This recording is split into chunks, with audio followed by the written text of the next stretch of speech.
السلام علیکم۔ کم تو اسلام کے معزز سامعین کو محبت برا سلام۔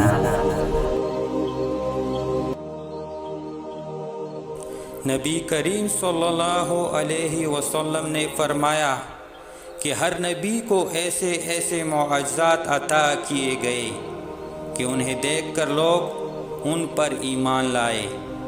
بعد کے زمانے میں اس کا کوئی اثر نہیں رہا، اور مجھے جو معجزہ دیا گیا ہے وہ وہی قرآن ہے جو اللہ تعالیٰ نے مجھ پر نازل کی ہے۔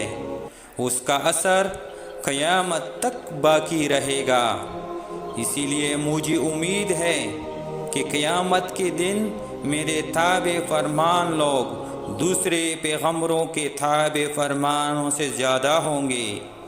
اسی لیے اللہ رب العزت نے قرآن مجید میں فرمایا ہے، اور یہ قرآن ایسا نہیں کہ اللہ کے سوا کوئی اس کو اپنی طرف سے بنا لائے۔ ہاں، یہ اللہ کا کلام ہے۔ جو کتابیں اس سے پہلے کی ہیں ان کی تصدیق کرتا ہے، اور انہی کتابوں کی اس میں تفصیل ہے۔ اس میں کچھ شک نہیں کہ یہ رب العالمین کی طرف سے نازل ہوا ہے۔